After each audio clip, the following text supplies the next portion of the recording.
Are you answering the door for someone who looks unsuspecting? There's something interesting about doors. We lock them every night. We double check them before bed. We add alarms and cameras because we realize that it is a boundary between what is outside and what's inside.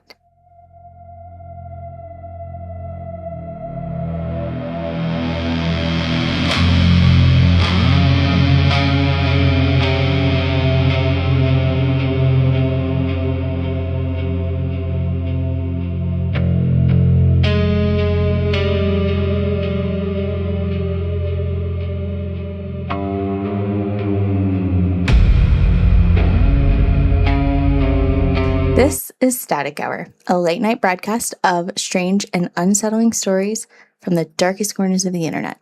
I'm Bree, and we are officially on the air.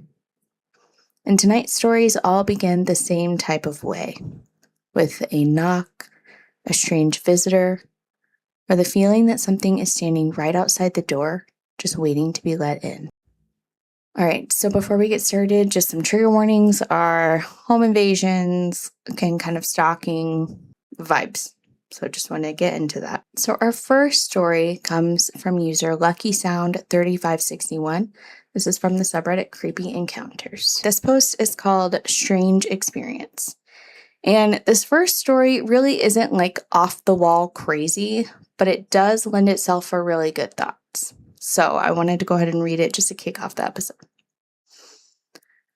I had a strange experience at university today, and I'm curious if anyone has an explanation. I was studying in a crowded area on campus when a random guy came up to me and started a conversation. It felt a bit odd because he was talking as if he already knew me, even though I'd never seen him before. After chatting for a few minutes, he asked if he could borrow my jacket because he was cold. I said, sure. He then offered to leave his bag with me as security, which seemed reasonable, so I agreed. He took my jacket and walked toward the bathroom area. About 5 to 10 minutes later, he came back and returned the jacket. He then left without really explaining why he needed it.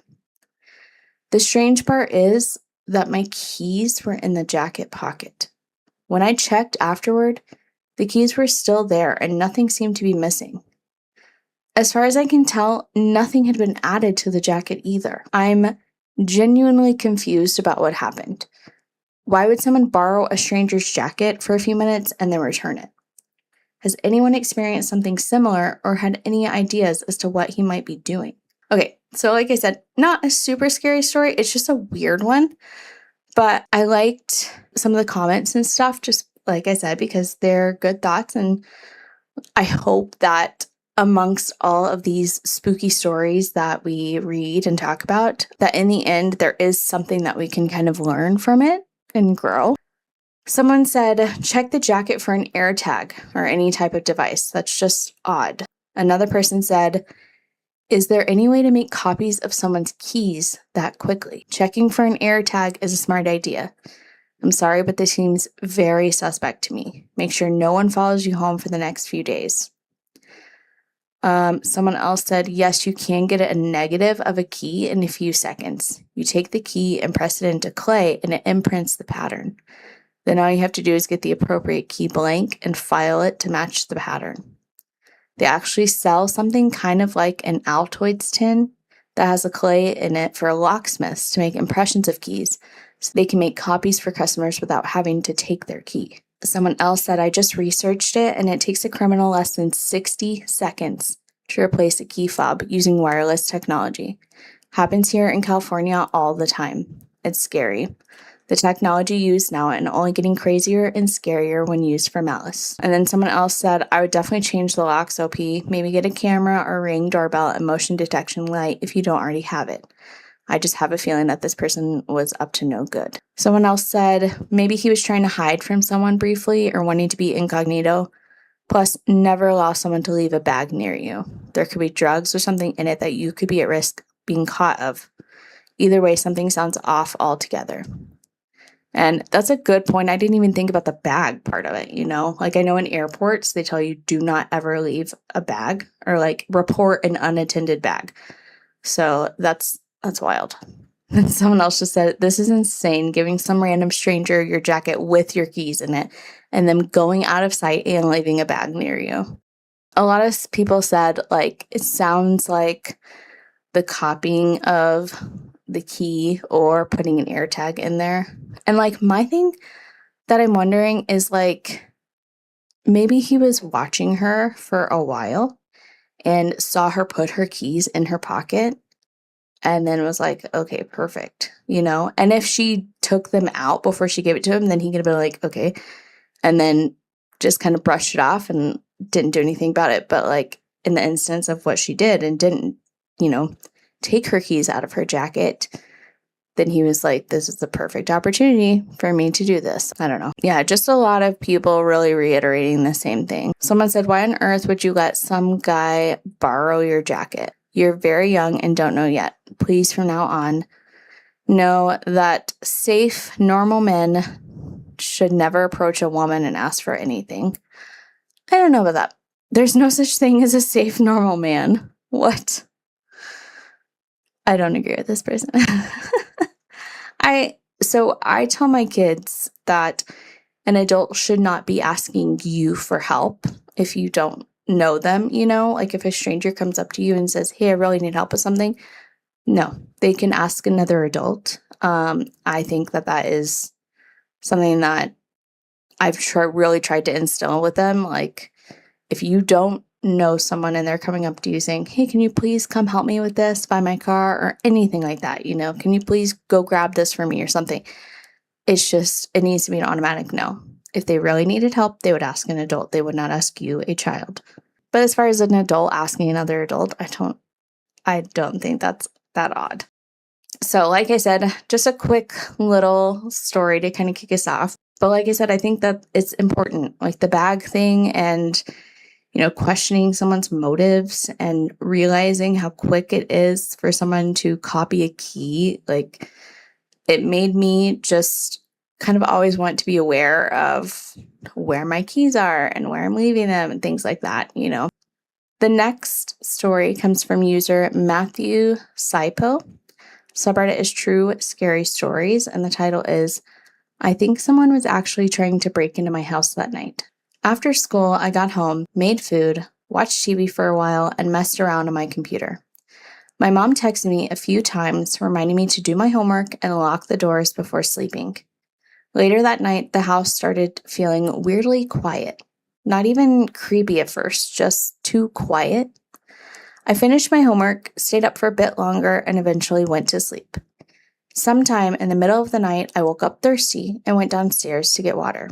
While I was in the kitchen, my phone buzzed with a text from my mom. Don't forget to lock the front door. I remember thinking, yeah, I already did. But I still walked over to check, and that's when I saw him. There was an old man standing outside the glass front door, staring directly at me. Completely motionless, balding, smiling slightly, just standing there in the dark. For a few seconds, we just looked at each other. Then he slowly tried to turn the door handle. I ran upstairs immediately. I don't think I've ever moved that fast in my life. I locked myself in my room and hid under my bed, even though I knew it was childish. A few moments later, I heard glass shatter downstairs. Oh my word. So I was not expecting that escalation. My heart completely dropped. I could hear footsteps moving around the first floor. Slow footsteps. Floors creaking. Somebody was actually inside my house. I tried not to breathe too loudly. I remember staring at the darkness near my bedroom door, thinking if I saw someone's feet outside the room, I was dead. Then I heard police sirens outside. Right after that, police, don't move. Everything downstairs turned chaotic, yelling, running, loud footsteps. A few minutes later, an officer came upstairs and told me everything was okay. Apparently, the guy had already been reported lurking around houses in the neighborhood earlier that night, and one of my neighbors called the cops after seeing him outside my house. What still freaks me out most is the way he looked at me right through the glass door. He looked completely calm, like he already knew he was getting inside. I don't think you guys will believe me, but if anyone wants to check, this happened in the small town Norwood, North Carolina. I 100% believe you because I feel like that is something that could happen at any point. It's so terrifying. I feel like home invasion type of stories really get to me, especially like there was a period for a few years where we didn't have a dog, and I just remember like always feeling so on edge, especially if like, I would randomly wake up in the middle of the night and I couldn't figure out why I woke up, and I don't know. I just have always that's been like one of my biggest fears. And I think it's a very rational fear. But now we do have a dog again, and he is a great little guard dog. So I don't worry about it as much, but it's just still very scary because you never know. And I've read a lot of stories as well of people like that were on drugs or drunk or something like that, and trying to just get into someone else's house. Like, it's terrifying. So I'm so glad that the OP is safe and we're able to write this story because that one is a scary one. This next story is from user OwnWeb1129. It's from the subreddit Ghost Stories. And the post is called, "I saw something in my house to this day. I did not even utter a word about it to anyone." When we moved into the new apartment, I didn't think much of it at first. I know that sounds like how every scary story begins, but I swear this actually happened. And to this day, I still get chills thinking about it. The apartment had 3 floors. My sister and I stayed on the second floor, while the third floor was barely ever used. It was kind of like an attic, dark, quiet, and forgotten. Nobody really went up there unless they absolutely had to. And even then, it always felt off. The air up there was strangely cold, and something about it just made you want to leave as quickly as possible. Our bedroom faced the backyard, and right outside stood this huge tree. During the day, it looked normal enough, but at night, it became something else entirely. Its twisted branches stretched across the yard like giant arms, and whenever the wind blew, the shadows would move in ways that didn't feel natural. It honestly looked creepy, but we brushed it off because, well, every old house has something weird about it, right? When we first moved in, the neighbors said some strange things about the apartment. They told us that, quote, stuff had happened there before. They never explained what they meant exactly, but the way they said it made my stomach twist. Looking back now, I guess that explains why the apartment was unusually cheap for the area. For the first couple of weeks, everything seemed completely normal. Nothing weird happened. No strange sounds, no creepy moments, nothing. We settled in, unpacked our things, and tried to ignore the uneasy feeling the house sometimes gave us. Then, around the second week, something happened that I still can't explain. My sisters and I were up late studying for exams. We each had our own study table, and mine was placed near the window, the one facing the backyard and the giant oak tree. Hours passed, and eventually my sisters got too tired and went to sleep, leaving me alone in the room. I decided to stay up a bit longer to finish studying. It was probably around 2 or 3 in the morning when I looked outside for a quick break. I thought I was just seeing things, but there was a woman. Not just any woman, but a pregnant woman. She was slowly walking in the road, wearing a long blue dress that almost touched the ground. Her movements were strange, too slow, too quiet. The weirdest part was that she didn't seem normal, like someone casually walking outside that late at night. Something about her felt wrong. The road was dark, but somehow I could still see her clearly. I thought to myself, what is someone like her doing this late at night? But I brushed it off because, what can I do about it, right? The next day, it happened again. I was really tired and I was debating with myself whether I should just go to sleep. At 2:45 a.m., something made me look outside. I don't know why, but I just looked and there she was. The pregnant woman. She was wearing a long dress with a faded floral design. The light blue flowers covered the fabric, mixed with darker shades of blue that blended into the dress like shadows. The material looked old somehow, like something from years ago. One hand rested protectively over her stomach as she walked, gently holding her belly like she was heavily pregnant, moving slowly and carefully, as if she was waiting for the baby to come at any moment. And her hair was impossible to miss. It was long, thick, and black, falling heavily down her back. I remember sitting completely frozen at my desk. And then she stopped walking all of a sudden. And slowly, way too slowly, she turned her head. And this time, she looked directly at me. I knew she saw me, and my entire body went cold. Her eyes were dark and hollow, almost like there was nothing there. It gave me this horrible feeling that I don't even know how to explain. I closed my window and went to bed that night. I dreamed of a lady who looks like she was in a happy couple. She was pregnant, and the strange thing was that she had the same long dress, but this time it was more detailed and looked newer and happier on her. But by the end of the dream, her husband leaves her, and suddenly the happy story turns into what looks like a nightmare. And there was the tree, the same tree that was in my backyard. And I think you guys can guess what happened next. She ended up committing suicide. But there was this guilt that she carried with her. And strangely, in the dream, it was like someone was trying to say something to me. I know this sounds fake, but it actually happened. And to this day, I'm genuinely scared. So there is more to the story, but it's getting too long. If you guys want a part 2, I would be glad to write it. Thank you. Comment said, the moment where she slowly turned and looked directly at you would have absolutely terrified me. Also, the dream explaining her connection to the tree and her sorrow somehow makes this story even sadder and creepier at the same time. This honestly feels like one of those hauntings tied to unresolved grief rather than pure malice. I totally agree. And then someone said, I wonder if she was trying to let you know what happened in your dream. Very eerie.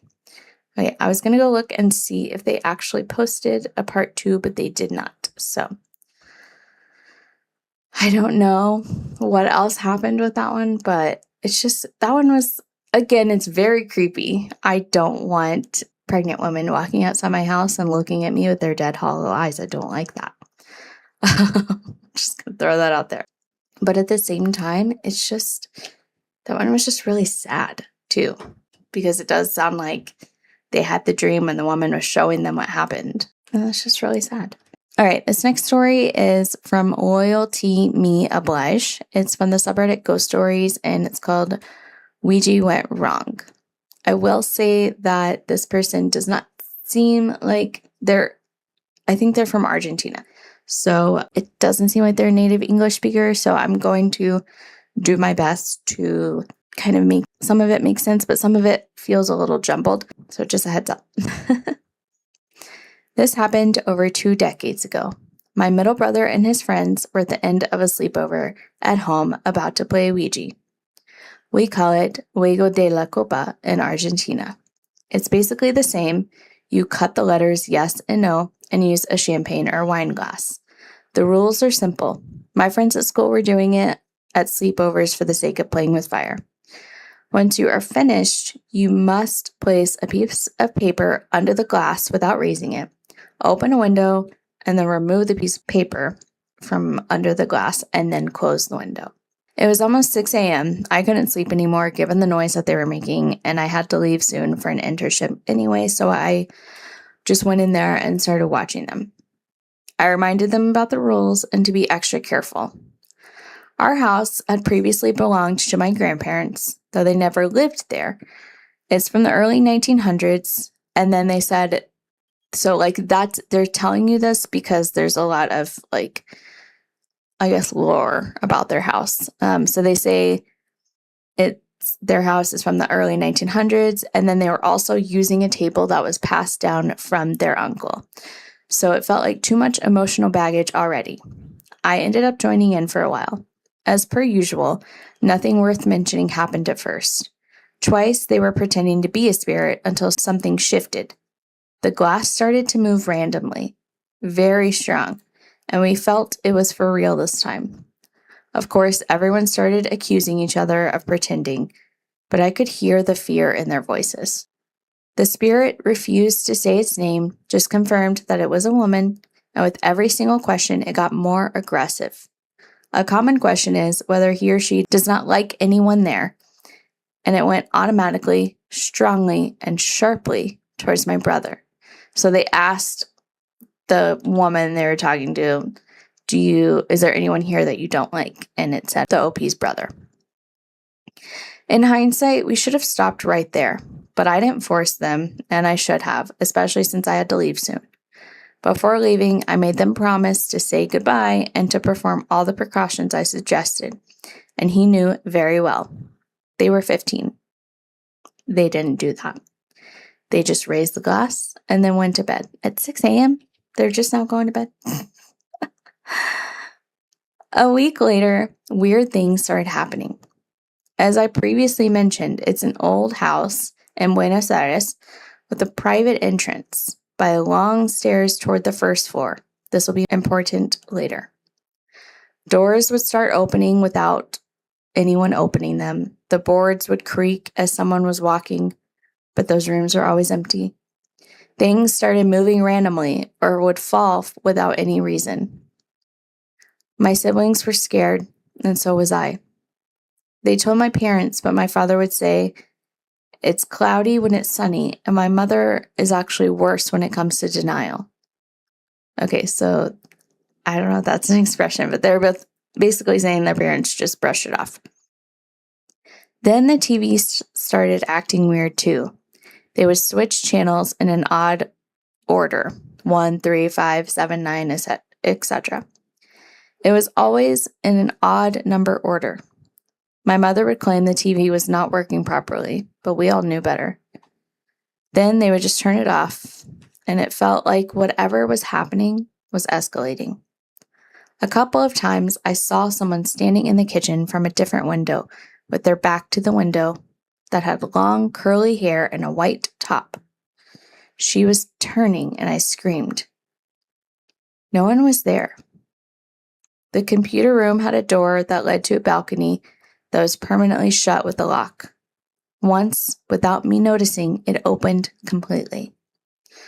So they had a balcony door that they kept locked, and it just opened on its own one time. This whole situation started in late 2004 and finished in March 2006. Wow. But it got much worse. Terror movie worse. One night, I was awoken when something sat on my bed. I gasped, and whatever it was started touching me. Here we go. Made circles on my leg. I almost fainted, but I started praying. It stopped. But after calming down, I started sleeping with the lights on. My siblings claimed to feel someone pushing their beds or sitting on them, or hearing something in their rooms when no one was there. Lights would turn on and off just because. The faucets would also open without anyone being there. The kitchen one activated while I was talking to a friend on the phone, and she heard it too, because I was the only person at home. By then, I had my first external witness that something was seriously wrong. Another friend came to visit, and we left to buy some things, and by the time we got back, another faucet was completely on again. I could see the water running under the main entrance door before I opened the door. I assumed my parents got back from the country, but no, something else opened it. I began to notice whatever was there reacting to big emotional moments in our place. And finally, the worst one. My brother was watching something on the TV and the power went out. But the TV turned on again. There was a white shadow that went from one side to another without ever stopping. But for the times he stared at the TV. and then it would stare like it was watching him. The TV was super bright. My brother was terrified. The whole area was without electricity for a while, so there was simply no way for this to happen. My brother said like it was something out of the Ring movie. Okay, so what they're saying is that electricity went out, but their TV turned back on and he could just see a shadow walking in the TV, like out of the corner of his eye. And then when he would look at the TV, it would stop, which sounds insane. By then, he was dating a girl whose father was pretty spiritual. He told him about what was going on and claimed he was going to check, whatever that means. Days later,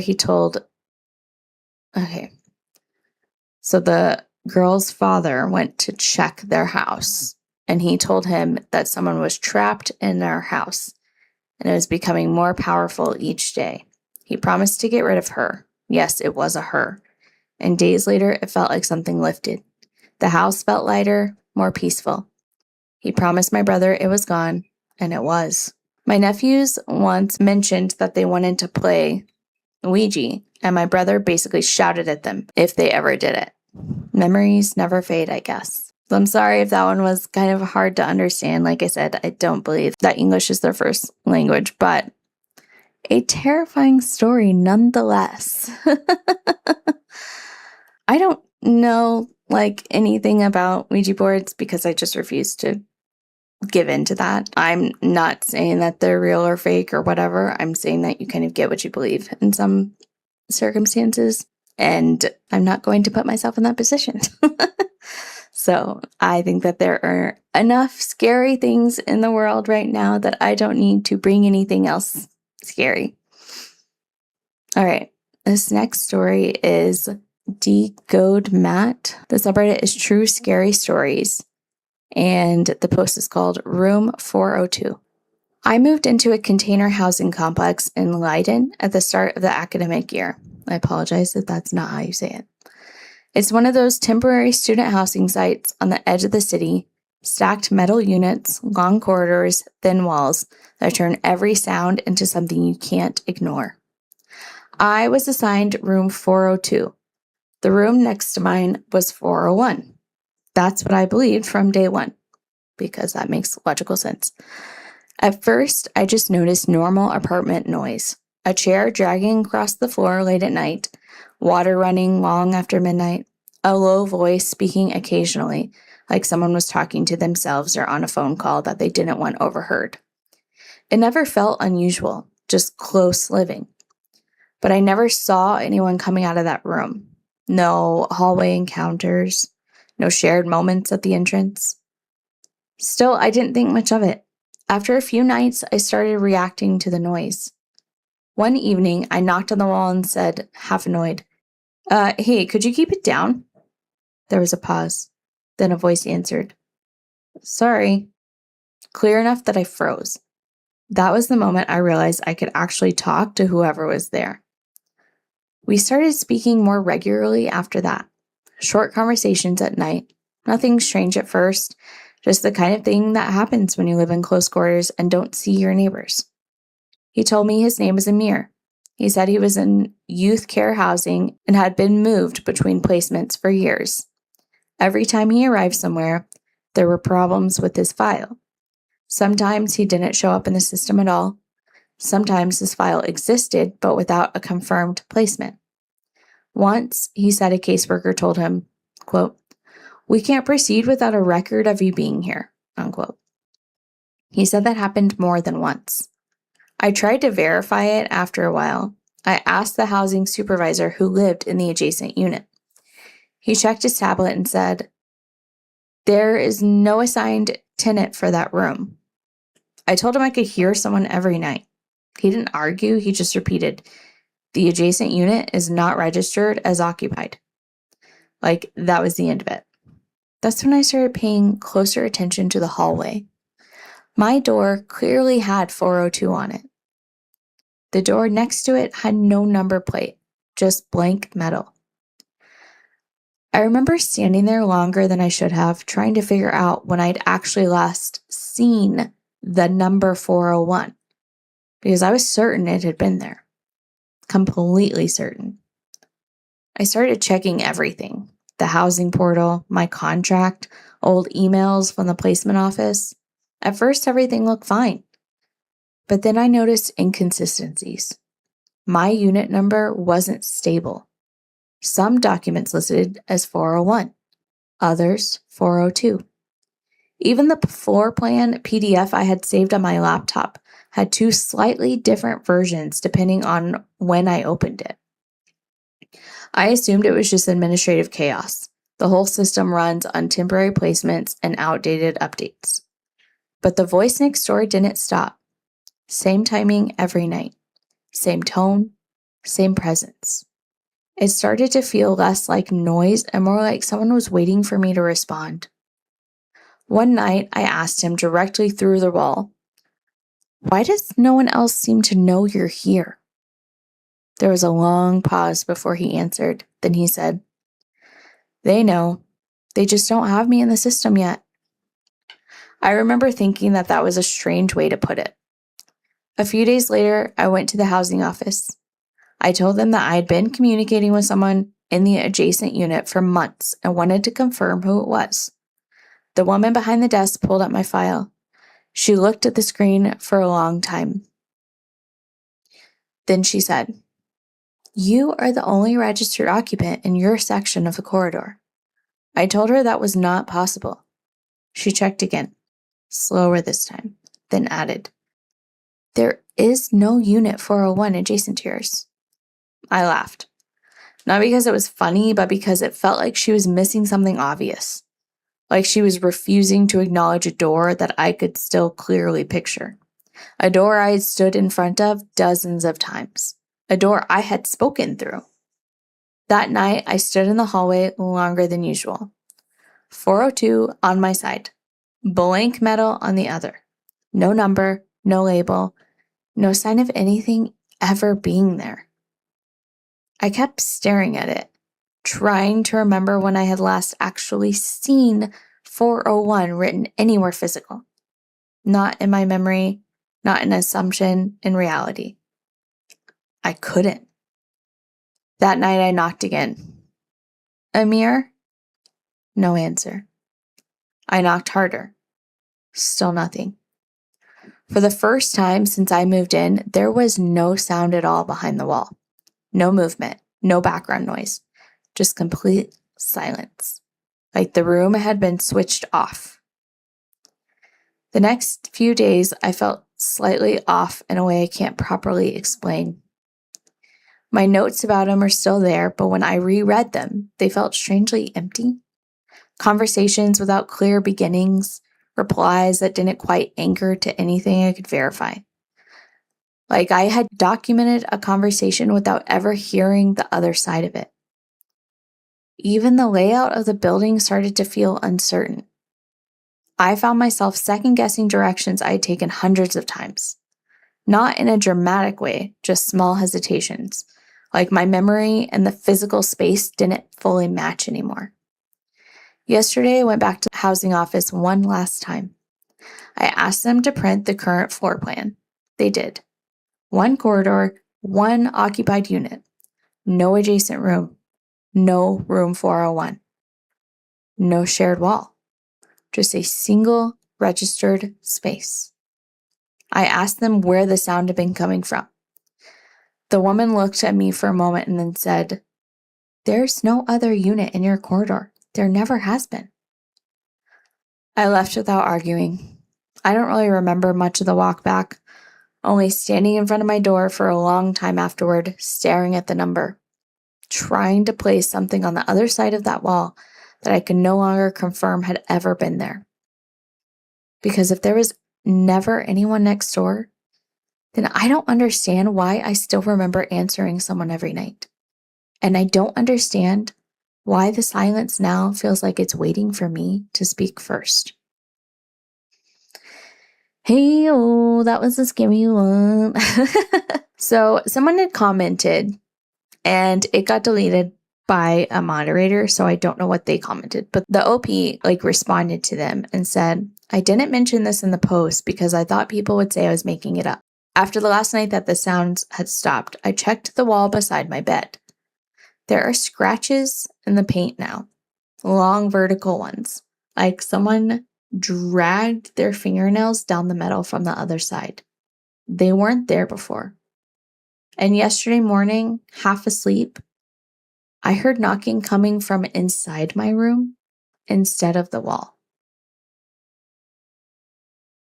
So take with that what you will.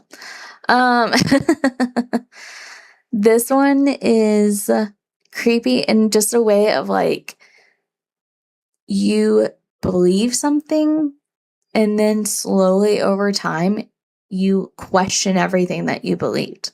And it's another one of those stories that I love because it just kind of leaves you with questions of your own.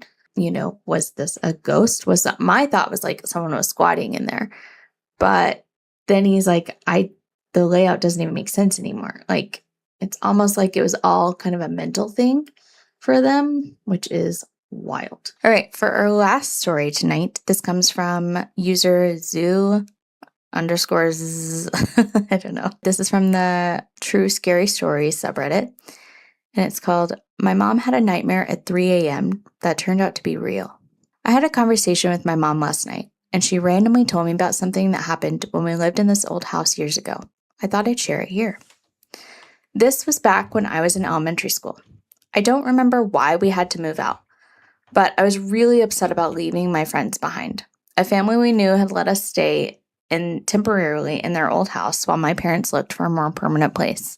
They warned us it was old and a bit worn out, but livable. The moment we got there, something fell off. I got goosebumps immediately, and my youngest sibling refused to even step inside. She just stood there crying. The atmosphere felt heavy. The house had 2 rooms and an attic. I used to go up there and found a bunch of old makeup and documents. On the first night, my sister kept tossing and turning and eventually moved to the other side of the bed. The next morning, she told me and made me promise not to tell my mom that she saw a little girl sitting on top of the closet, just staring at us. We ended up fighting because I thought she was just trying to scare me, but after that, neither one of us wanted to sleep on that side of the bed anymore. A lot of weird things happened during our stay, but this one stuck out the most. My dad is a painter, and at the time he was out of town for a few days. One night, my mom had a nightmare. In her dream, she saw a man sitting in the living room with the little girl beside him. They were both staring at her, mouthing something she couldn't understand. Then suddenly, she saw my dad behind her, grabbing her shoulders and telling her to wake up because my sister had a fever. He also said it was 3 a.m. and that there were 2 men outside trying to break in. My mom woke up immediately and checked the time. It was exactly 3 a.m. My sister, who was sleeping next to her, was burning up with the fever. My mom rushed to the living room and turned on the outside lights. Right after that, she heard a loud thud on the door, followed by footsteps and running away. I asked her if she was just trying to scare me, but she insisted it really happened. She also told me something I didn't know before. The owners of that house used to run a funeral home. My sister even joked that the makeup we were messing with back then was probably used for that. Yeah, I barely slept after she told me that. This one is a creepy one, and it reminds me of a few stories that I've read, but these kind of stories always make me wonder about dreams. And I'm so fascinated with dreams because I've always been someone that has very wild dreams, and sometimes ones that just feel so real that sometimes I can't recover from them, And have always dreamt very, detailed and everything like that since I was a little kid. And so sometimes I will have to question on whether things happened in a dream when I was growing up or if they were really happened. So because of that, I'm just someone that always kind of wonders about dreams. And things like this make me wonder even more. And I don't know. It's the unknown. Like, it's just something that we can't explain. And I don't know, that kind of stuff always sticks with me. So that's where we're ending it tonight. Thank you for spending another night with me. Tonight's stories reminded us that sometimes the scariest stories are the ones right outside your door. If you are craving even more stories, please head over to our Patreon where you can get a bonus episode each month. And if you have a story that you would like shared with the world, please send it in. If you send it through our Instagram, you can instant message us or send it through our email at statichourpodcast@gmail.com. If you want to catch the next broadcast, make sure you are following and subscribed. I'm Brie, and you've been listening to The Static Hour. Good night.